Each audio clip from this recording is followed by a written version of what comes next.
आकाशवाणी भोपाल से प्रस्तुत है जबलपुर जिले की चिट्ठी। आलेख सुरभि तिवारी, वाचन स्वर नवनीत चौबे। संस्कारधानी जबलपुर में 79वां स्वतंत्रता दिवस का मुख्य समारोह गरिमा और देशभक्ति के उल्लास के साथ पुलिस परेड ग्राउंड में आयोजित किया गया।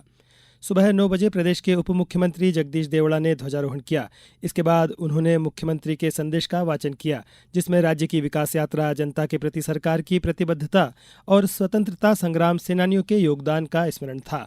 समारोह के दौरान स्कूली बच्चों ने रंग बिरंगी पोशाकों में विभिन्न सांस्कृतिक प्रस्तुतियां दी। देशभक्ति गीतों पर नृत्य, नाट्य मंचन और कविताओं का पाठ, जिनसे वातावरण देश प्रेम से भर गया।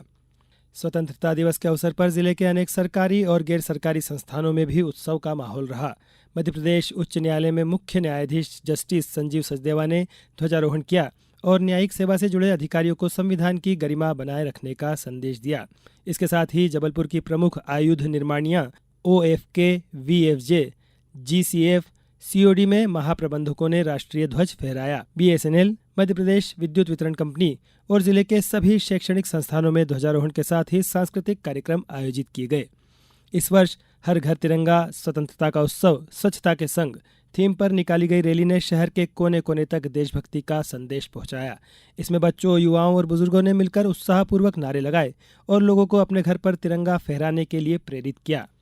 आज़ादी का अमृत महोत्सव इस बार सिर्फ जश्न तक सीमित नहीं रहा, बल्कि इसे स्वच्छता के संकल्प से भी जोड़ा गया। जबलपुर रेलवे मंडल ने 1 अगस्त से 15 अगस्त तक विशेष स्वच्छता अभियान चलाया। इस पहल का उद्देश्य साफ सफाई को केवल प्रशासनिक जिम्मेदारी के रूप में नहीं, बल्कि जन आंदोलन के रूप में स्थापित करना था। अभियान के पहले चरण में रेलवे स्टेशनों, प्लेटफॉर्म, यात्री प्रतीक्षालय, ट्रेनों और आसपास के इलाकों की गहन सफाई की गई। इसके साथ ही यात्रियों को जागरूक करने के लिए पोस्टर, बैनर और उद्घोषणाओं का सहारा लिया गया। वहीं दूसरे चरण में, जो 16 अगस्त से अक्टूबर तक चलेगा, सफाई व्यवस्था को स्थायी रूप से बेहतर बनाने के प्रयास जारी रहेंगे। इस अभियान में रेलवे के अधिकारी, कर्मचारी और उनके परिवारजनों ने स्वयंसेवक बनकर हिस्सा लिया। कचरा उठाना, पेंटिंग करना, पुराने सामान का निपटान करना और पौधारोपण करना जैसी गतिविधियों से माहौल स्वच्छ और सुंदर बनाया गया। पंचायत और ग्रामीण विकास मंत्री प्रहलाद सिंह पटेल ने जबलपुर में स्वच्छता संस्कार, सफाई साथी आपके द्वार कार्यक्रम का शुभारंभ किया।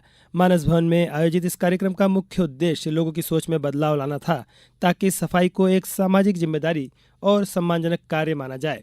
इस अभियान का प्रमुख आकर्षण वॉश ऑन व्हील्स सेवा है, जिसे पहले छिंदवाड़ा जिले में सफलता मिली थी। कार्यक्रम में मंत्री श्री पटेल ने कहा कि इस सेवा में एक मोबाइल ऐप के माध्यम से किसी भी सार्वजनिक या निजी शौचालय की सफाई के लिए सफाई साथी को बुलाया जा सकता है। यह पहल उन स्थानों के लिए वरदान साबित होगी जहां नियमित सफाई के अभाव में सुविधाएं अनुपयोगी हो जाती हैं। इनमें आंगनबाड़ी, स्कूल, पंचायत भवन और सामुदायिक शौचालय शामिल हैं।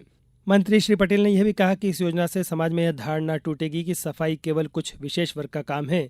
अब शिक्षित और जागरूक लोग भी इसमें योगदान देंगे। जबलपुर में मध्य प्रदेश जन अभियान परिषद विकासखंड पनागर ने नवांकुर सखी हरियाली यात्रा कार्यक्रम का आयोजन श्री नर्मदेश्वर महादेव मंदिर प्रांगण ग्राम जटवा में किया। सुबह से ही सजीव वातावरण में महिलाओं ने कलश और पौधों के साथ खेरमाई मंदिर तक शोभा यात्रा निकाली। पूरे मार्ग में हर घर पौधा, घर घर पौधा के नारे गूंजते रहे। प्रदेश का सबसे बड़ा एलिवेटेड कॉरिडोर मदन महल रानीताल दमोह नाका फ्लाईओवर अब उद्घाटन के लिए तैयार है। 6.85 किलोमीटर लंबा और 1052 करोड़ रुपए की लागत से बना यह ब्रिज राज्य में यातायात व्यवस्था की नई पहचान बनेगा। इसका लोकार्पण 23 अगस्त को केंद्रीय परिवहन मंत्री नितिन गडकरी और मुख्यमंत्री डॉक्टर मोहन यादव करेंगे। आधुनिक डिजाइन और केबल स्ट्रे ब्रिज संरचना के साथ न ये केवल यात्रा का समय कम करेगा, बल्कि शहर के विकास को नई दिशा देगा। बेटियों को आत्मरक्षा में सक्षम बनाने के लिए शिक्षा विभाग द्वारा जबलपुर जिले के सरकारी स्कूलों की 10,000 छात्राओं को मार्शल आर्ट्स का प्रशिक्षण दिया जाएगा। प्रशिक्षण विशेष रूप से हाई और हायर सेकेंडरी स्कूल की छात्राओं के लिए होगा, जिसमें शारीरिक सुरक्षा के साथ मानसिक मजबूती पर भी जोर दिया जाएगा। साथ ही शासकीय कन्या छात्रावासों में भी यह प्रशिक्षण उपलब्ध कराया जाएगा। उम्मीद है कि इस पहल से अपराधियों के हौसले पस्त होंगे और बेटियां आत्मनिर्भर बनेंगी। इधर राष्ट्रीय एड्स नियंत्रण कार्यक्रम के तहत 12 अगस्त से 12 अक्टूबर तक चलने वाले HIV एड्स सघन जागरूकता अभियान की शुरुआत जबलपुर में बाइक रैली से हुई। जिले की चिट्ठी